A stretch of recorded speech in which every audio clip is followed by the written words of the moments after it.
Iniciaremos hablando del lóbulo frontal. El lóbulo frontal es el lóbulo más grande de todos los lóbulos del cerebro. Va a estar delimitado, como bien sabemos, por dos surcos profundos. El surco o cisura de Rolando, que es un surco vertical, si vemos el lóbulo frontal de lado, y un surco lateral, que también se le llama surco o cisura de Silvio. Interesante, este lóbulo frontal, vamos a encontrar que hubo un hecho histórico que contribuyó mucho a poder descubrir las funciones del lóbulo frontal. El lóbulo frontal, eh, para el año 1948,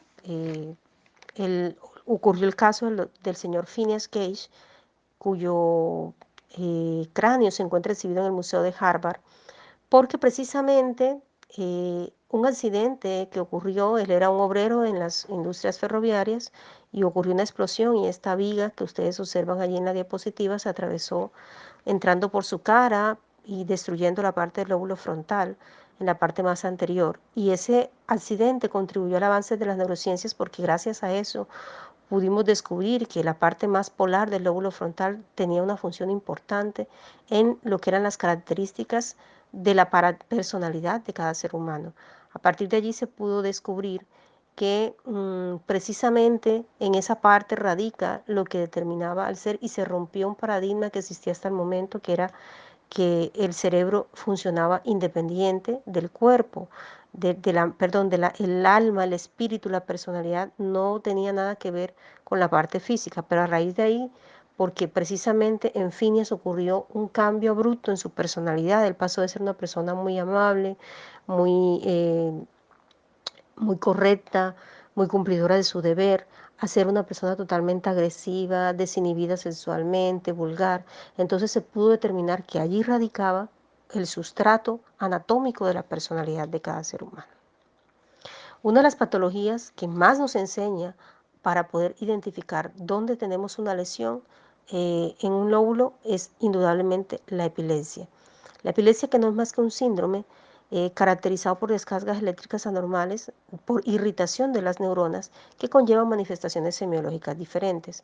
En esa diapositiva que ustedes observan, en la 10ª diapositiva, se van a dar cuenta cómo ahí hay un GIF donde podemos observar que uno de los factores desencadenantes hoy por hoy son las luces centellantes que se emiten a través de los sistemas electrónicos, de computadores, de televisores. Por ende, son desencadenantes de crisis cuando hay una exposición prolongada, y me gusta mucho este GIF porque muestra algo interesante, que es como de repente caen y hacen crisis los Simpson, y hay algo que semiológicamente es interesante, y es que hacen una midriasis. Cuando un paciente realmente está haciendo una crisis, hay una midriasis durante este proceso irritativo. Entonces, en realidad, como vemos en esta siguiente diapositiva, hay un proceso irritativo que se inicia en un lado de la corteza y se extiende, como ven ustedes allí, al resto del cerebro a través de las vías axonales. Y de acuerdo a la parte irritada, pues lo más interesante es ver cómo empieza una convulsión, porque es lo que nos indica dónde está el sustrato anatómico de esta. Vamos a evaluar cómo se encuentra o qué funciones se encuentran ubicadas en el lóbulo frontal. Apréndanse algo, el lóbulo frontal es el lóbulo del movimiento en diferentes expresiones. La primera área que vamos a encontrar, como vemos en la diapositiva, es el área 4 o área motora primaria, que no es más que el campo, por decirlo así, eh, el grupo de neuronas que se encargan del movimiento voluntario del lado contralateral. La vía motora es una vía cruzada. Recordemos que estamos cruzados desde el punto de vista motor, de tal manera que nuestro cerebro derecho controla nuestro cuerpo, nuestro hemicuerpo izquierdo, en el movimiento voluntario. Hay un área adyacente a esta área motora primaria que se llama área premotora o motora secundaria, que complementa el movimiento, pero no es indispensable para su iniciación. Y también tenemos otra área enfrente, que es el área 8, que es el campo ocular frontal, que es nada más y nada menos que el control de la mirada voluntaria. Es la que hace que los ojos sigan un estímulo en forma coordinada sin que uno de pronto se desvíe hacia un lado y el otro hacia el otro. Entonces se coordina para poder llevar a cabo el movimiento ocular. Y es interesante este dato semiológico porque cuando tienes una lesión de esta área destructiva, por ejemplo, por una isquemia, por un trauma, se te daña esta área del campo ocular frontal, los ojos ven lo que está destruido. Eso es una ley que se llama la ley de Mulpian-Prevost, donde tus ojos siempre miran lo que está destruido. Pero cuando tienes allí algo en vez de algo destructivo, algo irritativo, por ejemplo, un tumor, un absceso, un parásito, los ojos se van a desviar hacia el lado contrario. Entonces van a darte la característica de que en procesos irritativos los ojos huyen de lo irritativo, pero miran lo destructivo. Y eso es algo que es importante en pacientes inconscientes ver si los ojos están desviados hacia algún lado. Por ejemplo, en este caso de la diapositiva siguiente que ustedes observan, van a ver que los ojos están mirando hacia un lado en forma estable. Este paciente, por ejemplo, tuvo un ACV frontal del lado derecho. Sus ojos miran lo destruido del lado derecho.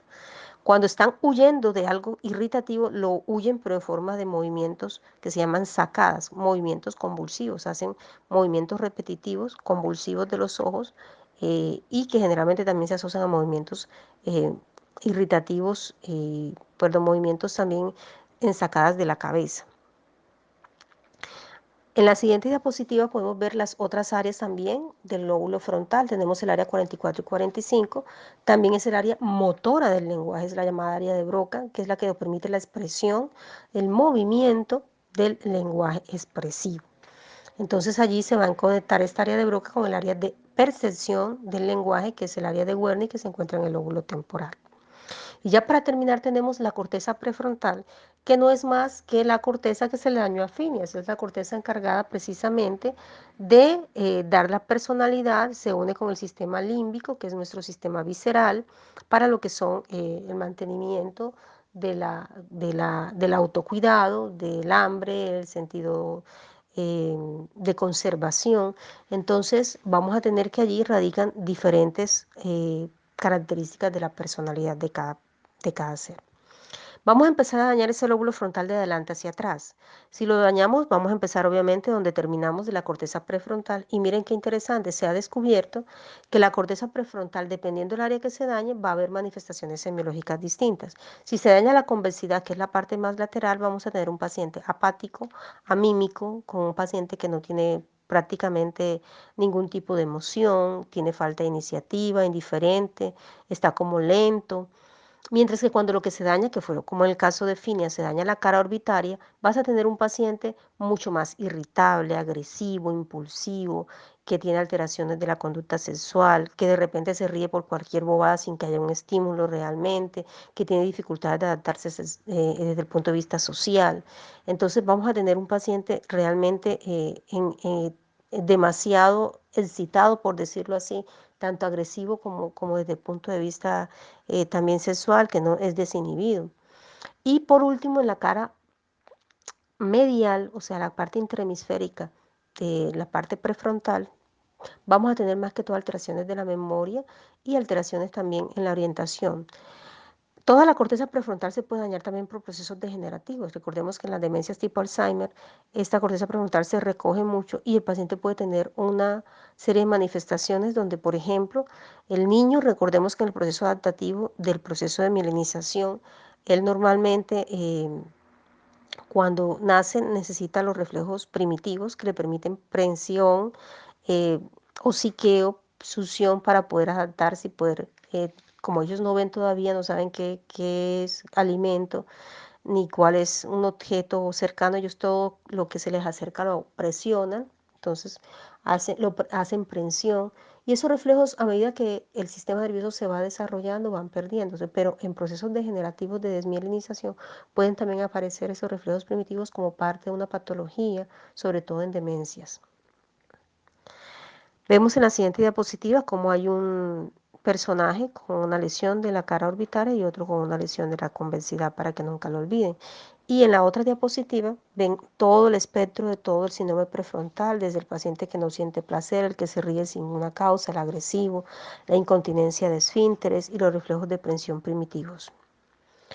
También puede haber indudablemente lesiones de la corteza motora, donde obviamente lo que va a ocurrir es una parálisis del lado contrario, del lado del cuerpo, una parálisis que puede ser leve, se llama una hemiparesia, o severa, que ya es una hemiplegia.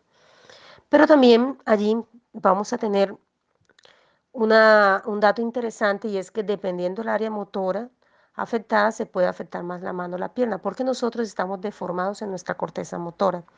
En nuestra corteza motora estamos, como vemos en la siguiente diapositiva, con una distribución somatotópica, pero con una distribución un poco deformada porque las partes de nuestros músculos que tienen movimientos más finos, como la mano, la cara, la boca, la lengua, al tener necesidad de ser más complejos estos músculos, tienen más neuronas y por ende nuestra corteza motora tiene mayor ocupación de estas áreas.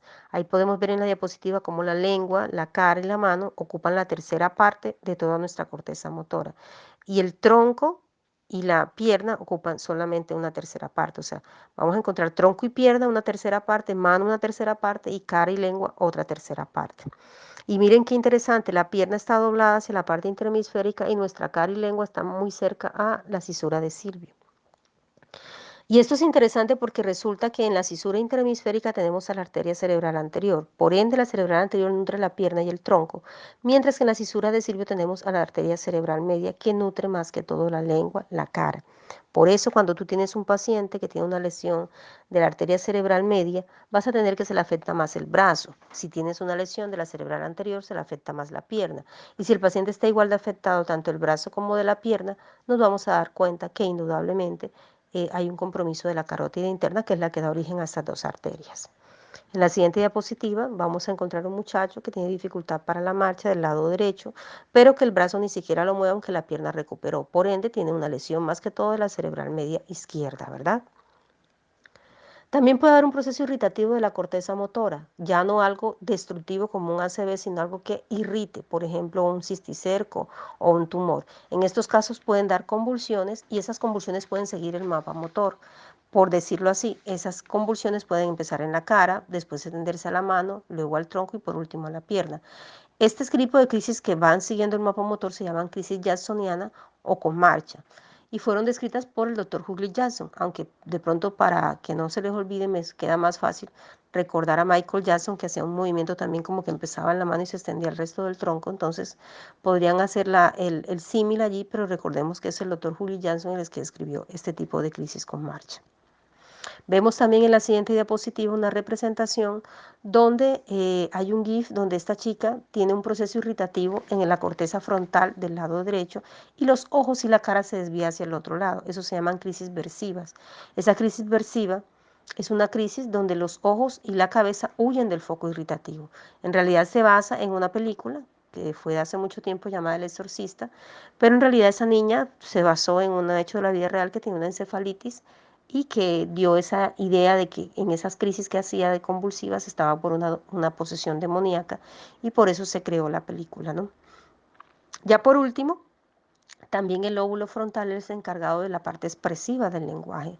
Por eso cuando hay una lesión de la parte del área de Broca, vamos a tener una fascia expresiva donde el paciente en realidad no se le entiende lo que dice. Es un paciente que trata de hablar pero no se le entiende. Hace sonidos como los sonidos que hacen entre comillas los mudos, donde el paciente hace un pero no se les entiende. O sea, traten de, como de decir palabras pero no se entiende. Eso es una fascia expresiva. Para terminar, el lóbulo frontal vamos a tener un síndrome descrito que es el síndrome de Foster-Kennedy. No es que sea lo más frecuente, pero está descrito como un síndrome del lóbulo frontal generalmente debido a un tumor de senos paranasales que afecta el lóbulo frontal y que va a dar esta triada que es anosmia, papiledema contrario hacia donde está el tumor y una atrofia óptica del mismo lado donde está el tumor. En las siguientes dos diapositivas vamos a ver cómo está la abstracción de ustedes. En la primera, resuélvanla. La segunda también la resuelven, que ya es el hemisferio del cálculo hacia donde vamos, perdón, el lóbulo del cálculo hacia donde vamos a avanzar.